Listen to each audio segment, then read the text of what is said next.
13일간의 열전이 시작됐습니다. 전국 동시지방선거 그리고 보궐선거에서 여야는 또 한 번의 진검승부를 펼칠 예정이죠. 한동훈 신임 법무부 장관이 검찰 인사를 단행하면서 여야 감정 대립은 더 격화되고 있습니다. 윤기찬 국민의힘 법률위 부위원장 그리고 김영주 전 민주당 의원 두 분과 오늘의 정치권 쟁점 이야기 나눠보겠습니다. 어서 오십시오. 예, 안녕하십니까. 자, 공식 선거운동 13일간의 열전이 이제 시작이 됐습니다. 이번 지방선거 결과 여야 모두에게 중요할 텐데 특히 이게 윤석열 정부 입장에서 보면은 집권 초반 전국 운영을 어떻게 할지 여기에 힘을 받느냐 마느냐 굉장히 중요한 선거가 되겠죠. 그러니까 윤 대통령의 내심 이걸 어떻게 바라볼지는 차치하고 일단 일반적으로 보면 어쨌든 0.73%의 차이로 대선에 승리를 했기 때문에 네. 실제 나타나는 득표율하고 몇 군데를 차지할지 이런 부분들이 국정 동력 확보에 상당히 영향을 끼칠 것이다. 더군다나 지금 사실은 대선 불복 정도로 평가하고 있거든요. 네. 국내 심의에서는 민주당의 여러 가지 그 정무적 행태를 이것에 대해서 이제 그 대선 불복 프레임을 사실은 국민적 지지로 이걸 깨야 되는데 그러기 위해서는 득표율이 상당히 좀 올랐으면 좋겠다. 몇 곳을 차지하는지도 중요하지만 각 득표율도 상당히 영향을 끼칠 것이다 그렇게 보고 있습니다. 몇 곳을 차지하는 것도 중요하지만 득표율을 얼마나 확보하느냐. 그렇죠. 예컨대 예. 전북에서의 득표율이 어느 정도 되고 예. 기타 이제 최근에 이런 여러 가지 노력에도 불구하고 그런 노력들이 반영이 돼서 득표율에 만약에 상당히 반향을 일으킨다면 네. 그러면 민주당도 깊은 고민을 하지 않을까라는 생각. 특히 호남 지역 같은 경우에 승패보다는 득표율 이걸 좀 봐야 된다는 말씀해 주셨는데 김영주 의원님, 네. 지난 2018년 지방선거에서는 민주당이 17곳 중에서 14곳에서 승리를 했습니다. 그야말로 압승이었는데 네. 이번에는 광역 8곳이 목표입니다. 그런데 새 정부 출범하자마자 치르는 선거라서 이 목표 도전도 좀 만만치 않죠. 그렇습니다. 아무래도 이제 대통령 당선 그러니까 취임하시고 네. 한 달 이내에 만들어진 선거이고 또 실제적으로 보면 당에 이재명 후보가 직접 일선에 출마를 했습니다만은 충분히 지난 대선 이후에 새로운 리더십이 이렇게 당을 장악할 수 있는 그런 공백 상태가 좀 있는 것도 사실이고 부동산 정책의 실패의 여파가 수도권에 그대로 미치고 있는 상황이기 때문에 또 최근에 들어서는 청문회에 있어서의 승기 잡기에서 좀 민주당이 좀 실패하고 있지 않나. 특히 이제 한동훈 청문회 이후에서 아주 쟁점 거의 그 초박빙 상태의 긴장 관계를 좀 가질 수 있었는데 네. 초반에 대통령께서 용산 가니 안 가니 하면서 여러 가지 어떤 그 측면이나 또 인사에 있어서 그다지 그래 국민이 생각하던 눈높이보다는 좀 수준 낮은 인사 후보였기 때문에 장관 후보였기 때문에 충분히 승기를 잡을 수 있는 기회가 있었는데 민주당이 제대로 그것을 잡아내지 못하고 있는 것도 조금 심리적으로 밀리는 그런 요소가 되고 있다 그렇게 봐야 될 것 같습니다. 공식 선거 운동 오늘 첫날인데요. 여야 모두 어디로 향했냐? 인천으로 갔습니다. 이재명 위원장이 인천 계양과 보궐선거에 출마하기도 한 터라 지금 인천이 가지는 상징성도 커졌는데요. 자, 여야 이야기 함께 듣고 오시겠습니다. 이혼하면 부천, 망하면 인천 이런 소리나 하면서 인천을 폄훼하는 이런 정당들이 일할 만 하면 뒤집고 일할 만 하면 뒤집으니 일을 할 수가 없지 않습니까 여러분. 빚도 갚고 기업도 유치하고 지역 경제 발전시키는 인천의 자긍심을 올려주고 있는 민주당 시장 후보 그리고 시장들이 앞으로 더 이어서 이 성과를 계속 확대 발전시킬 기회 여러분 만들어 주시겠습니까? 심판만 하면 손은 누가 키웁니까? 자기의 방탄 걷기 위해서 아무 연고도 없는 인천으로 그것도 도망을 와서 출마를 하고 있다는데 이렇게 역동적이고 도전적인 도시 인천이 이런 사람을 받아줄 리가 없다. 저는 그렇게 확신합니다. 현장을 뛰어다니면서 인천 현안을 직접 확인하고 그 발전 방안을 밤새도록 논의하기도 부족할 텐데 인천 현안은 온데간데 없고 온갖 정쟁 일삼고 거짓말하고 핑계대기 바쁜 이런 민주당 후보 이번에는 심판해야 하지 않겠습니까 여러분?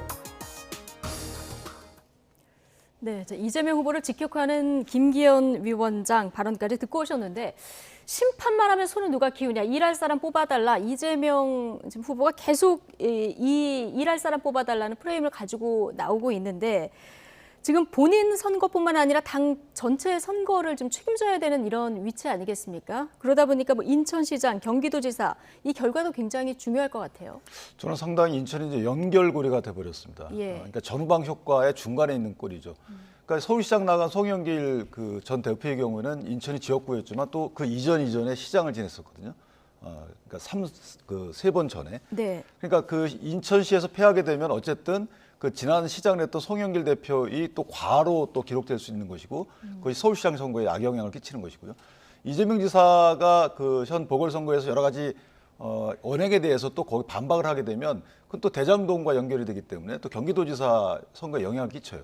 그리고 이재명 지사가 있는 저 계양을의 경우는 인천 지역구이기 때문에 예. 인천시장 선거에도 영향을 미치기 때문에 어찌 보면 전후방으로 연결된 연결고리의 역할을 하는 곳이 인천이다. 따라서 여야가 인천에 전부 화력을 집중할 것으로 보이는데 어쨌든 이재명 전 지사의 스탠스를 보면 이제 심판론이 아직까지도 영향을 미치고 있다라고 보시는 것 같아요. 그래서 일꾼을 뽑자라고 말씀을 주시는데 지난번에 대한 심판은 아직까지 밝혀진 게 하나도 없어요.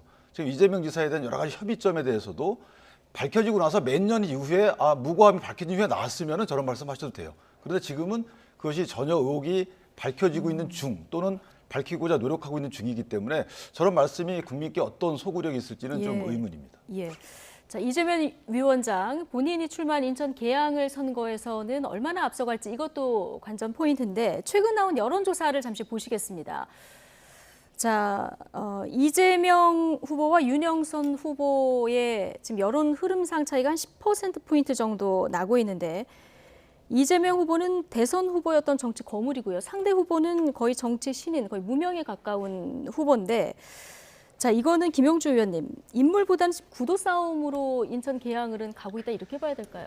그렇습니다. 그런데 윤영선 후보가 사실은 우리에게는 신인이지만 네. 2번 출마의 경험이 있습니다. 그 당시에 제가 예. 보니까요. 19대, 20대 이렇게 출마하셨고 송영길 후보에게 지금 서울시장 후보에게 다 졌습니다.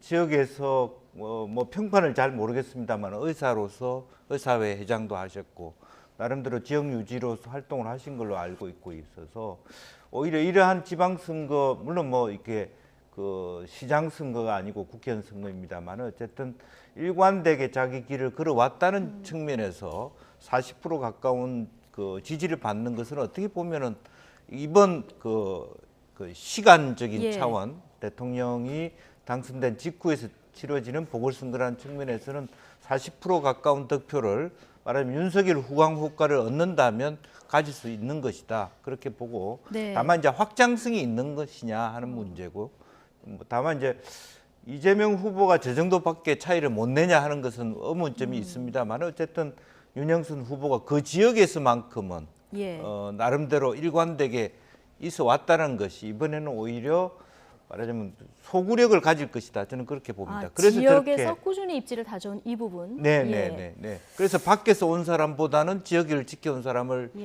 그리고 또 국회의원이라고 하는 것은 대통령과 가까운 사람, 뭐 여당 이런 어떤 어드밴티지를 말하자면 호소한다면 한번 이번에는 바꿔보자. 왜냐하면 5번 이상 그 지역에서 한 당만 해왔기 때문에 아마 그런 것들이 의외로 지금 마음을 조금씩은 바꿀 수 있는데 얼마나 더 크게 그 지역의 특성이 있기 때문에 바꿀 수 있을지는 좀 두고 봐야 될 것 같습니다. 네. 이준석 대표가 우리 윤영선 후보가 이재명 후보를 이길 수 있다. 뭐 이렇게 얘기를 하긴 했는데 어쨌든 승패를 떠나서 얼마나 윤영선 후보가 득표를 하느냐 이 부분도 좀 관전 포인트가 될 것 같아요. 그렇죠. 그러니까 윤영선 후보의 경우에는 지역에서 상당히 이제 밑바닥을 다져오는 사람이고요. 그러나 이제 이걸 볼 때 저는 그 대선 때 득표했던 그 수치하고 어느 정도 차이가 나느냐를 봐야 될 것 같아요. 대선 때 9%인가 뭐 그렇게 차이가 났던 걸로 알고 있는데 그보다 만약에 윤영선 후보가 조금 더 이기거나 또는 이제 차이를 줄인다 그러면 상당한 앞으로 이제 지역에서 큰 역할을 할 걸로 보이고 어쨌든 지금 저 10%보다는 만약에 뭐 8%, 7%, 6% 이렇게 줄여간다 그러면 그건 이재명 후보가 사실상 패하신 거나 다름없죠.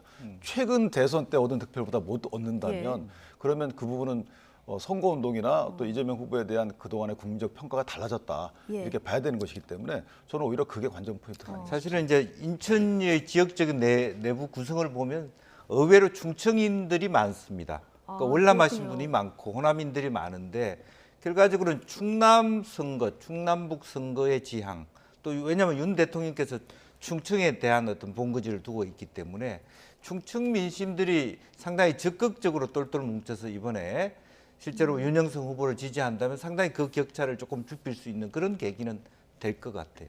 예. 안철수 후보도 좀 보실까요? 근데 안철수 후보는 상대 김병관 후보하고 봤을 때 2배 정도 지금 차이가 나는 것으로 여론 흐름상으로는 나옵니다. 물론 이제 표본이 굉장히 작기 때문에 정확하다 이렇게 볼 수는 꼭 없을 것 같은데 김병관 후보 조금 전에 저희 인터뷰에서 반드시 역전하겠다 이렇게 얘기를 했거든요. 실제 결과는 조금 다르게 나타날까요? 김병관 후보의 경우에 그럴 만한 역량은 사실 있는 분이죠. 지난번에도 박빙 차이로 지신 거잖아요. 그렇죠. 그런데 이번은 이제 이 판세가 좀 다른 요인들이 많이 영향을 끼치는 것이 저는 개인적으로 이재명 전 지사의 영향이 일단 큽니다. 분당갑에도요. 부정적 영향이 좀 큰 것 같고 예. 그래서 의문의 일패를 김병관 후보가 당하는 게 하나 있는 것이고 또 하나는 이제 안철수 후보 입장에서 보면 저렇게 큰 차이로 여론조사에서 앞서 나가는 이유 중에 하나는 국민의힘에 간판을 달고 첫 선거거든요. 그럼에도 불구하고 60% 이상의 지지율을 갖는다는 것은 어쨌든 안착하는 것 같다. 그러니까 이게 내부적인 어떤 그 의미도 있는 겁니다. 일반 국민에 대한 소구는 아까 말씀드린 대로 그 이재명 전 지사의 이 부정적인 영향의 의미도 크지만 당 내부적으로 볼 때는 또 안착하는 측면도 있기 때문에 안철수 후보의 앞으로의 대선 플랜 입장에서 보면 상당히 고무적인 수치다. 저는 예. 그렇게 의미가 있다고 봅니다. 무소속 양향자 의원이 민주당으로의 복당 신청을 철회했습니다. 페이스북에 글을 남겼는데 자, 지금의 민주당 혁신도 없고 일사불란하게 움직이는 군대 같다. 그러면서 송영길, 이재명 후보 사퇴해야 된다. 매우 강한 글을 남겼는데 뭐 중도 표심에 좀 영향이 있을까요? 어떻게 보십니까? 글쎄요, 이제 그 법사위 사보임 사태에 대해서 그야말로 이제 검수완박에 대해서 본인은 반대한다라고 하는 소신 발언을 했고요. 또 실제로 양양자 의원이 생각보다 자기의 비전이 매우 큰 분입니다. 그렇습니까? 예. 제가 뭐 실제로 듣기로도 뭐 개인의 어떤 말하자면 부적절한 어떤 자기 보좌관이 행한 일 때문에 이제 무소속으로 있지만 스스로는 대통령 후보갑니다. 그렇게 스스로 생각하고 있기 때문에. 직접 들으신 겁니까? 네, 저는 뭐 그런 부분들이 있기 때문에 예. 이분이 이제 오히려 큰 정치를 하겠다는 네. 그런 포용을 지금 이제 표호열을 저렇게 하고 있지 않느냐. 그러니까 지금 현재 민주당에 들어가서 자기가 새로운 혁신을 얘기하기는 부적절하고 물론 상태도 적절하지 않지만 예. 오히려 그런 면에서 현재 진보 진영을 오히려 더 허물어뜨리는 그런 것이 자기가 앞으로 정치적 미래와 맞닿아 있다 이렇게 판단하시는 것 같습니다. 예. 개인적으로 정치적인 꿈이 큰 분이라 이런 이제 글도 남기고 하는 거다. 네. 이렇게 이제 보신 건데요. 자, 어쨌든 이번 지방선거 최대 격전지는 경기도지사 선거입니다. 김동연 후보와 김은혜 후보 여론 흐름을 보면 여전히 엎치락뒤치락 굉장히 박빙구도거든요. 자, 김영주 전 의원께 먼저 여쭤볼까요? 이렇게 되면은 무소속 강영석 후보가 최대 변수가 되는 겁니까? 최대 변수가 된다고 봐야 되겠죠. 예. 아무래도 이제 여론조사상으로 엎치락뒤치락 하고 있고 이제 과정 관리의 문제일 겁니다. 그러니까 국민의힘 내부에서도 실제로 후보 단일화하는 게 좋다. 오히려 단일화하다가 역풍해서 오히려 중도표가 빠지기 때문에 굉장히 다루기가 힘든 어떤 그 단일화 과정일 겁니다. 그러니까 당내에서도 지금 단일화에 대한 일관적인 입장이 없어요. 지금 국민의힘도. 왜냐하면 어쨌든 이기기 위해서는 단일화가 필요한 쪽도 있지만 굳이 무리하게 단일화해서 그것에 대한 오히려 역풍으로 오히려 질 수도 있다고 해서 다만 또 하나는 강영수 후보가 갖고 있는 독특한 캐릭터 때문에 잘못 이렇게 접근하다 보면 굉장히 그것이 후폭풍이 세게 나타나고 있고 그것이 보수 진영 전체에 대한 또 혹은 단순히 저 선거뿐만 아니라 전체 지방선거에 미치는 영향이 크기 예. 때문에 굉장히 조심하는 것 같습니다. 그래서 국민의힘에서는 단일화보다는 스스로 좀 물러나주길 내심 바라고 있는 이런 모습도 보이는데 경기도지사 선거에서 강용석 변수 말고 또 다른 변수가 있을까요? 저는 개인적으로 이제 계속 이재명 전 지사를 제가 말씀을 드리는데 예. 이재명 전 지사에 대한 지금 관련된 수사들이 있잖아요. 그 수사가 계속 지면에 장식될수록 또는 언론에 나올수록 그 효과, 그 역효과, 네. 역효과는 경기도지사 선거에 반영될 것이고 김동연 그 후보의 경우는 사실은 이제 중도 확장력이 있는 후보거든요. 그럼에도 불구하고 지금 이 정치 상황 자체가 본인의 중도 확장을 위해서는 도움이 안 되는 이런 정치 상황이에요. 예를 들어서 그 이재명 지사에 대한 평가, 대장동에 대한 성과라고 주장을 하시지만 그 평가가 그대로 김동연 후보한테 가기 때문에 지금 사실 되게 어려운 싸움을 하고 있는 것이고 예. 아마 점점 좀 차이는 벌어질 것으로 보이고요. 저는 그 반대로 생각하고 있는데 말씀하십시오. 예. 강영석 후보는 사실 저는 개인적으로 그 단일화를 위해서 서로 간에 밀당을 하게 되면 역효과가 나올 것 같고 아마 사퇴하는 순서로 가지 않을까라고 개인적으로는 전망하고 있습니다. 예. 반대 의견이 있으시죠? 예, 제가 말씀드리고 싶은 것은 이제 지난번 대선에서의 여러 가지 어떤 대장동 문제나 이재명을 보는 일반 국민들의 봤을 때의 느낌하고 경기도민들이 평가하는 도지사로서 이재명에 대한 평가는 좀 다릅니다.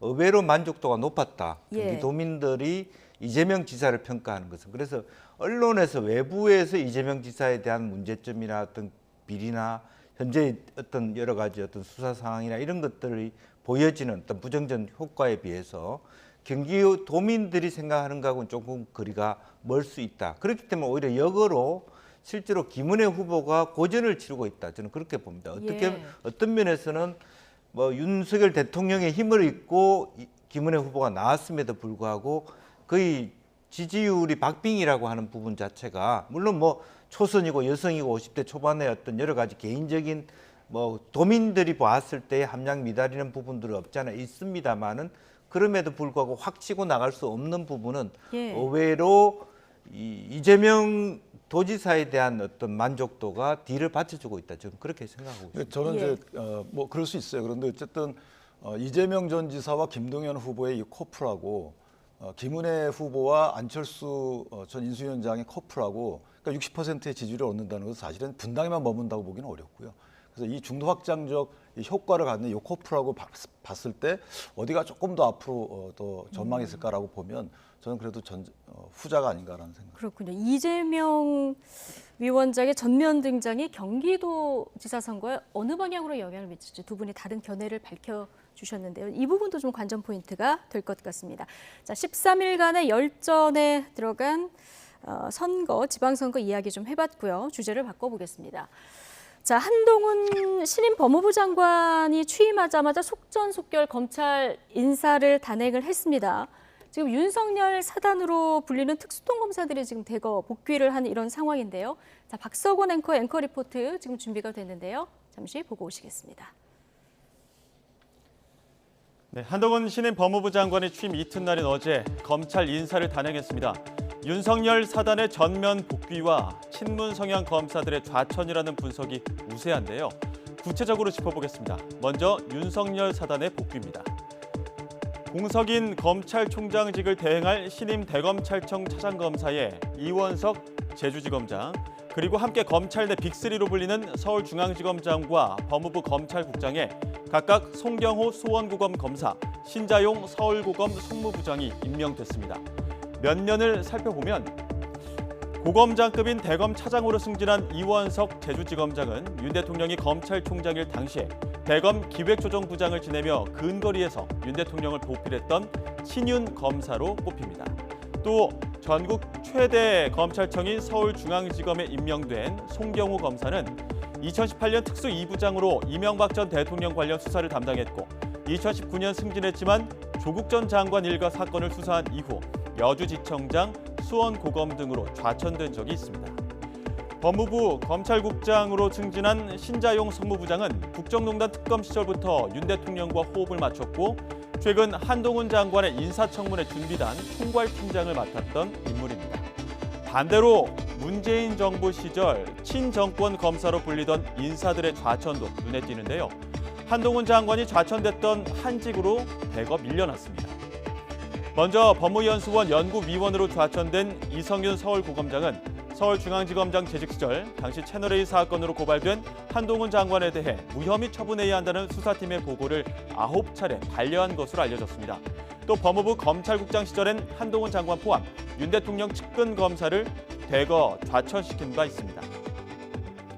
함께 법무연수원 연구위원으로 좌천된 이정현 대검찰청 공공수사부장과 심재철 서울남부지검장은 추미애 전 장관과 윤석열 대통령의 갈등 국면에서 검찰 내 윤 대통령 징계를 주도한 것으로 알려진 친문 검사로 꼽힙니다.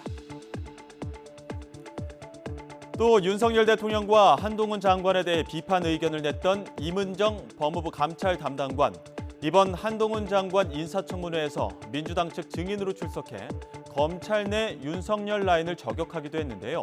이번 인사에서 대구지검 중경단 부장으로 밀려났습니다.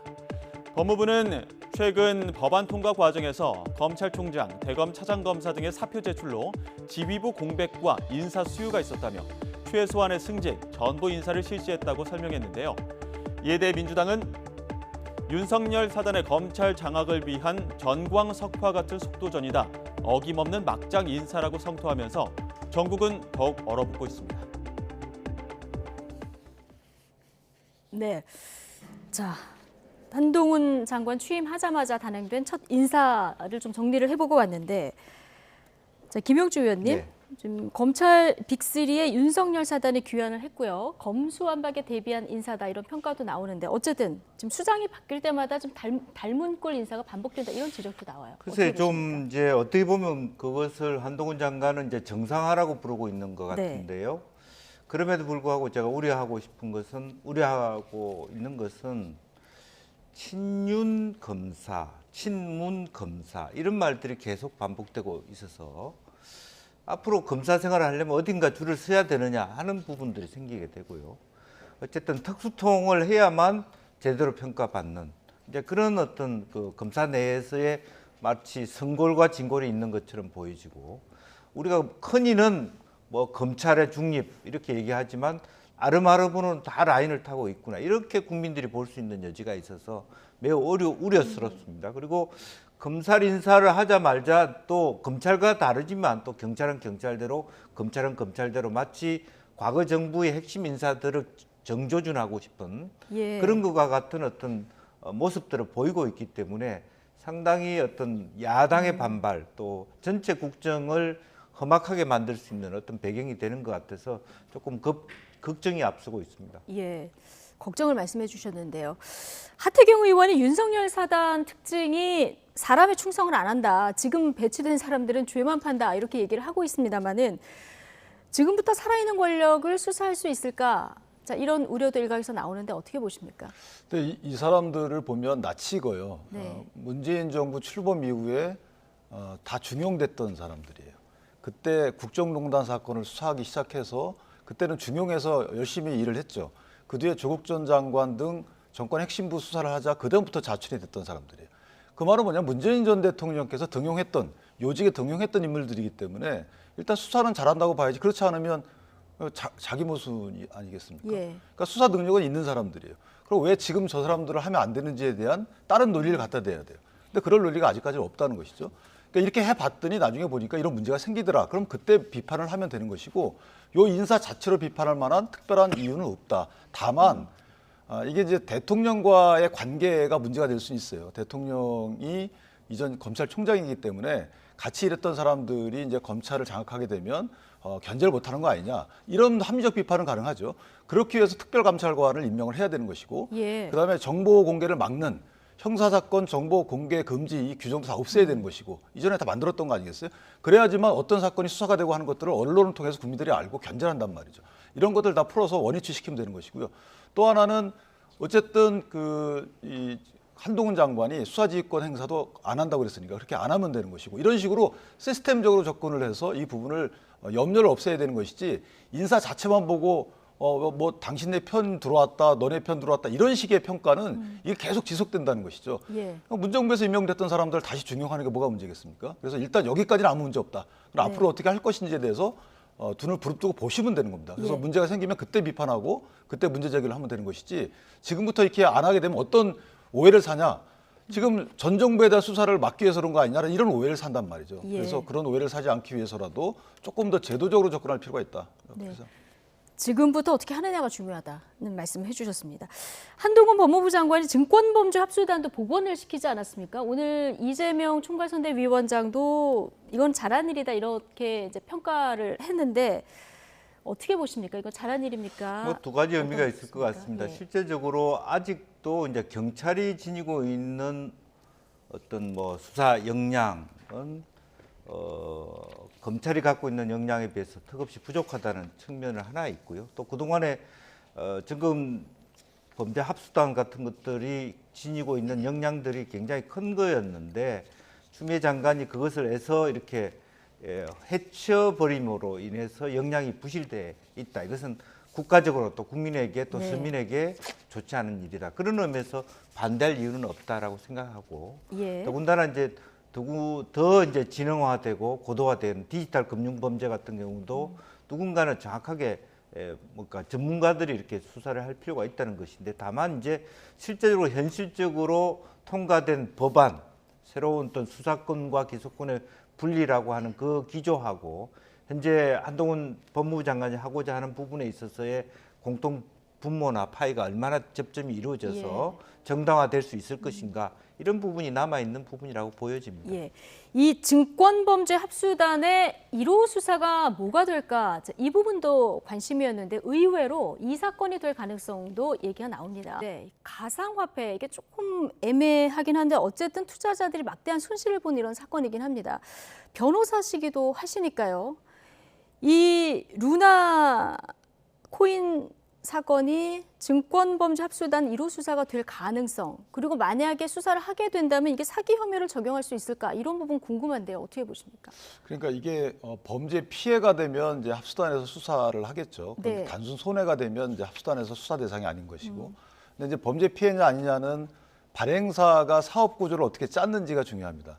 그러니까 사업 구조를 수익 모델을 짠 거죠. 수익 모델을 짰는데 거기에 예컨대 뭐 투자자들에게 원금 보장을 해주고 수익을 보장해준다 그러면 그 자체는 일단 법 위반은 맞아요. 유사수신행위라 그래서 예. 그 부분은 은행이 아니면 사실 돈을 빌려주면서 돈을 빌리면서 이자를 보장할 수가 없는 것이거든요. 허가를 받아야 되는데 이거 하나 걸리는 거고.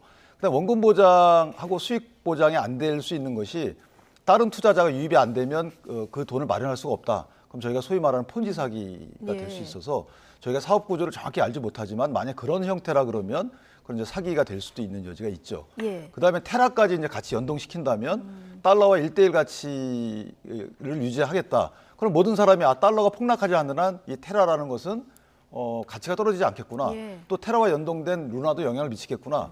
해서 샀는데 알고 보니까 이게 보장책이 없다. 그럼 이제 속은 거죠.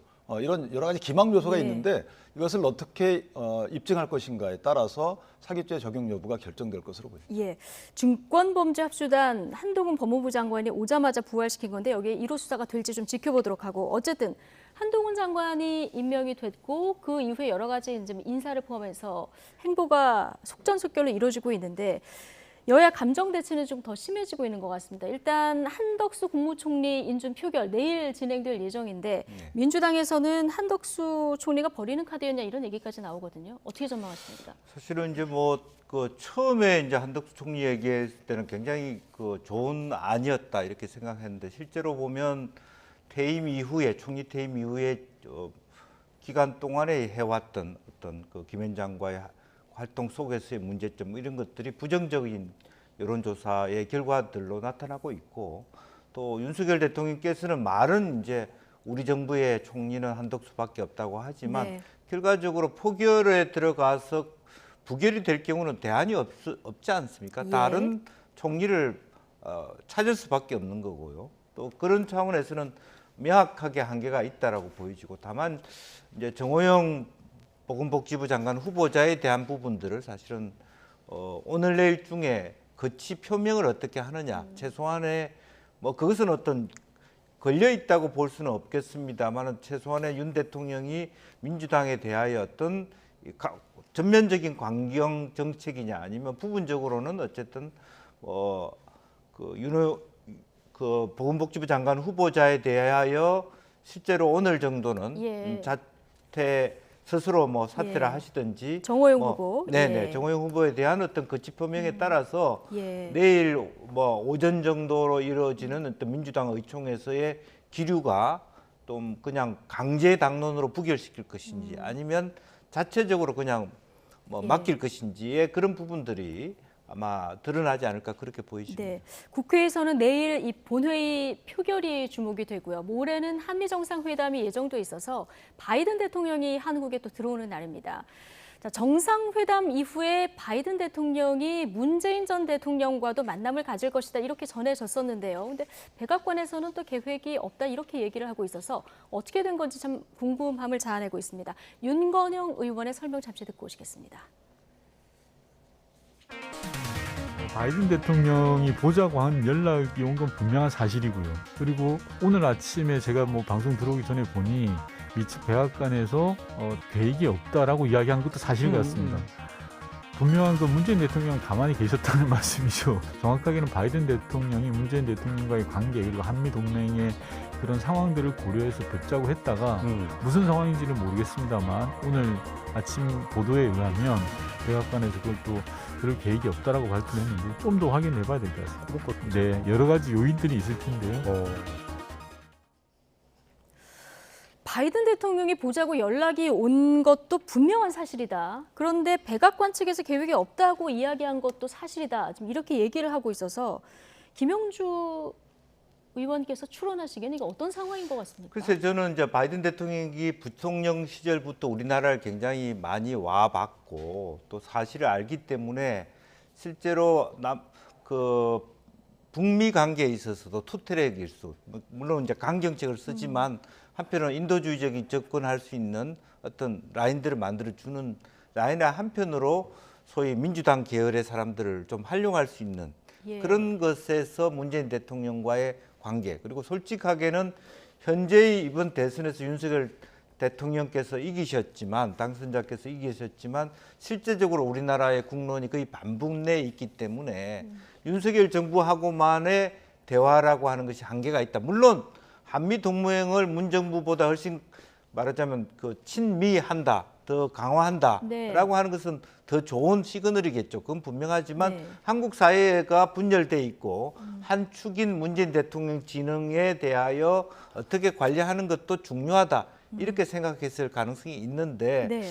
이제 그런데 실제적으로 그렇다면 윤석열 새 정부 입장에서는 우리 대통령을 만나러 와서 반으로만 보는 것이냐 이런 문제의식을 가질 수가 있고요. 예. 그렇다면 굳이 그런 강하게 문재인 대통령이 꼭 만나야 되느냐에 대한 내부적인 어떤 문제제기가 아마 새로운 정부의 관계자들 속에서 충분히 있을 수 있을 내부적인 것이라고. 문제 제기가 미국 측에 전달도 됐을 거라고 보십니까? 네, 여러 가지 이제 정상이 만나다 보니까 실무 협상을 하지 않겠습니까? 예. 스케줄 관리를 같이 할 텐데 또 여러 가지 새로운 뭐 삼성전자도 가고 미국 대통령의 예. 일정 속에서 과연 저기 양산까지 갈 시간이 있느냐? 실질적으로도 거리가 좀 멀고 예. 또 다른 스케줄도 가득 차고 또 문재인 대통령을 만난다는 것 자체가 윤석열 대통령을 반으로밖에 인정하지 않는다 이런 정치적 시그널일 수도 있기 때문에 예.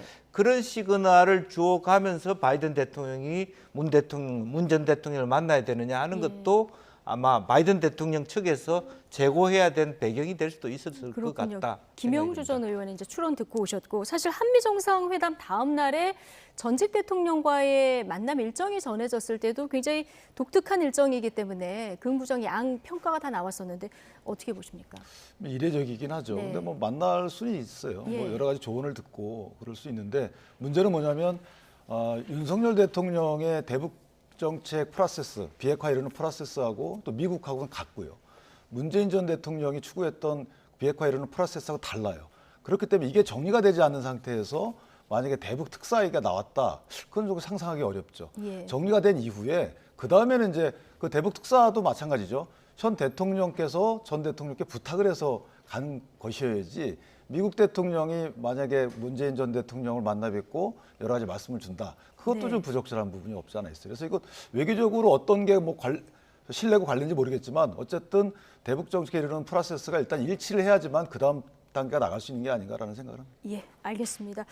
한미 정상회담도 예정돼 있고 뭐 북한 도발 가능성까지 좀 얘기가 나오는 상황이라 아마 주말 일요일까지 속보가 많이 좀 전해질 것 같습니다.